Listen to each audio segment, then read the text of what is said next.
Hello, hello, hello. Welcome back to Anime Central. We are here with Chris Hackney, voice actor extraordinaire. Can you introduce yourself and some of the work you've done? Yeah, my name's Chris Hackney, voice actor. You'd heard me in anime things like Hunter x Hunter, Honey Lemon Soda, Demon Slayer, video games like Fire Emblem Three Houses, The Legend of Zelda, Tears of the Kingdom, and Armored Core 6, and a bunch of other stuff. Yeah.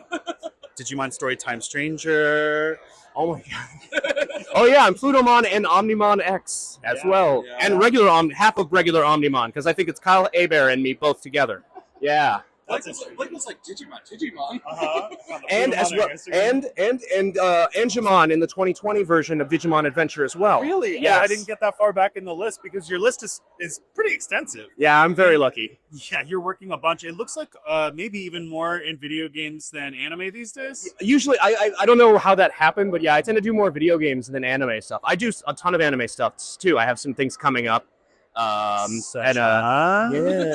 With some things coming up. I'm in the, it's funny because I usually do like a lot of additional voices, so you hear me peppered everywhere, but maybe not a big character, like a Rooster Fighter, which is airing right now. I'm like a bunch of the demons and things in the background. There's an episode coming up that I think is really good where I'm like the slime sort of demon thing. I'm doing like voice like voices and things. Nice. Yeah, that's what they call me in sometimes to do. Who's the slime guy on our roster? Literally, we just finished recording the season 3 of To Your Eternity. Okay. And along with my other characters, every time there's a horse on the screen, there's like one of the characters has a horse. I'm the horse. Those horse noises are me going. We need a horse. I got a guy. I got a horse guy. I got a guy for you. I also saw your voice directing a lot. You did Tekken 8 as a voice director? I was one of the voice directors on the English version of Tekken 8, yeah. Voice directing a video game, how do you approach a project like that? It's, with that one, it was just like, hey, Chris, you're also here directing another game. Can you come in and help us fill in the gaps with this one? So I was like, yes, I love Tekken. I've been playing since PS1, so yes, please. Yeah. And it was great because I specifically got to work with Bo Billingsley for his Leroy sessions, and DC Douglas as Raven, and those were so much fun. It's so great to work with, and Leroy I think is a fantastic character. But like I was at the time directing the Story of Seasons Grand Bazaar, which is like is Harvest Moon. It used to be Harvest Moon, but now it's Story of Seasons. It's a different vibe. Well, it's basically the same. It's just like there's a whole company split thing, whatever. But it's like first time they did a full voiceover for the story. So I'm sitting here trying to like make sure I manage all of the characters and everything, like so because I know where the story's going. And when I get a performance from an actor, if they give me something, I'm like have to think about like, is that going to work with this other person who may or may not have recorded already? Oh, wow. So there's like a lot of moving parts that I have to kind of like keep in my brain with stuff. Yeah. And like, does it fit with the story? Like, them saying this is actually kind of like an allusion, a little subtle hint to this thing that happens later. So I maybe should let them like just let that drop that hint. You have to like storyboard that out. In my brain, I do. They like with the clients, it's already written and stuff. So I've just got the story, and I have to read through so I understand where it's going. But aside from like picturing it all in my brain, there's no physical like storyboarding out of it. Yeah. How much director prep time are you having between getting the materials that you're going to be working on and getting into a session with an actor? It really depends on the thing. Like with the video game, I had like a couple weeks, so I could go through and read everything to see, and then I'll get the cast list. So, and a lot of times, like I know a lot of the actors that I work with, so it's also okay. I know their performance. I can like imagine what they're probably going to do for this read. So my version of them doing the thing. So I try to play that in my head as well to think about where this is going and stuff. And then sometimes it's like a week. Like right now where I've taken over for season 4 of ReZero. Yeah. And so like I get maybe like a week or half a week so I can watch the newest episode. And then because Kaylee Mills is our script writer, our English script writer for this. So like I get her scripts, I'll get the original Japanese translations, and I'll get her scripts to see how they line up so that I can see, knowing that the actors, knowing the characters now, like where do I think it's going? Like, because I don't know the full story of the show and the manga, so I have to like go online to Wikipedia and like, is this a reference to? Yes, it's something that happened later. Or like I had watched like 2 episodes of the show before they asked me to direct, So I went on Crunchyroll and had to binge the entire.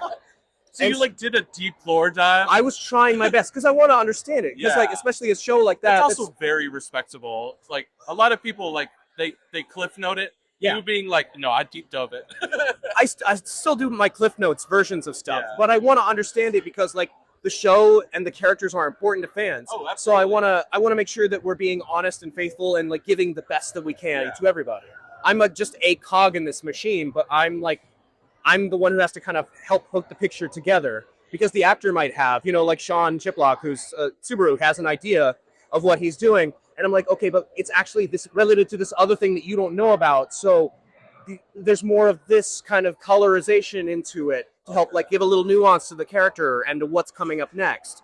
So it's a lot of fun. And like for me as an actor, it like flexes the creativity more. Because I'm not just doing it for myself, I'm doing it for everybody. Yeah. Which is really cool. You get to kind of play behind the scenes with every character. Yeah. Just be a puppet master. Yeah. Dance for me. Yes, but also respectful within the terms of what I've got, too. Yeah. So, I think actors, when they move into those kind of production elements, yeah, you remember what it's like to be directed, and you're like, okay, I know how to speak to you, and we can collaborate. yeah, So, exactly. Because that's what it should be. It's an artistic collaboration. Yeah, and we heard from another person we've spoken to this weekend that there's a lot of cold reading energy, Oh, yes. and that collaboration comes into play. So from the directing angle, what is that cold reading collaboration experience like?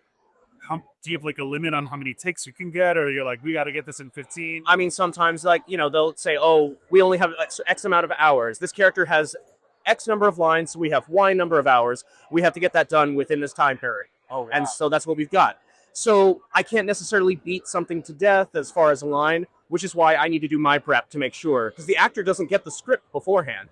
And some actors, I make sure to ask with all of them, like, some people like, do you want me to describe everything that's going to happen so that you know your character's motivation? Or do you want to discover these things on the fly in a natural way? Because some people, like I have some of the actors, I know like Ryan Bartley, she and I talk story a lot with Ram, for example. And like with Sean Chiplock, with Subaru, he's really good about wanting to do it in the moment, to be honest to the character. Oh, wow. So making sure that I give them the space to play and do their thing, while also then, okay, let them do their thing. Does it work? No, then I have to like, actually, it's a little more of this, but you wouldn't have known that unless I told you, but I wanted to see what you gave me. It just sounds like directing jazz. Yeah. Afraid of. Like just like with jazz, you've got your chord progression, the basics and the underlying for it. You go and do your thing because, the difference between like a Wynton Marsalis and a Charlie Parker is going to be different styles and things. Same thing with each actor. Each actor is going to bring their own thing, and I want them to bring their own thing. I don't want it to just be me telling them my version of it, because a whole show of me is kind of boring. I want everybody's a unique character, so I want that. That's a beautiful sentiment. Yeah. I love that. I think we've talked a lot about anime. It's good stuff. Yeah. You play Magic the Gathering. Oh, yes, I do. We too have played Magic the Gathering. Oh, Twice. What's the voice? What are you playing actively? Are you fitting it in the margins? Well, what's your experience with that? I have a pod that I play. We get together at least like once a month. Oh, nice. There's 5 of us. It's Christian Lamont, who was Ignatz in Three Houses and is also a director, and 2 of the engineers from one of the studios we record at, and Rochelle Heger just joined our group as well. She's a director on Cookie Run and been in Fire Emblem and a bunch of other stuff. So you're having a little industry night. Yeah. Because we're all friends at the end of the day, and we're all a bunch of fucking nerds. Sorry, pardon my language. You're good. No, you curse as much as you want here. Yes.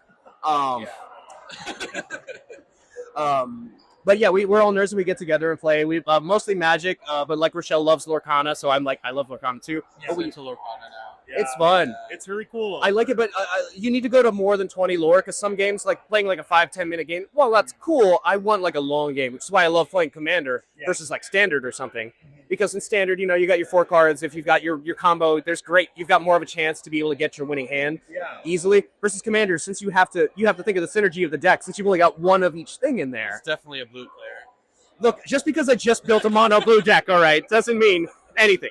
In fairness, it was my first mono blue deck. I had the Mind Skinner as my commander. Oh, so solid. Yeah, it's great because I give him Helm of the Host, so I can make copies every upkeep of him, and then I have a way to give him a Myriad. So when I'm playing against my pod, everybody, you're milling 40 cards a turn by like turn 6. That Sorry, sounds guys. Awesome.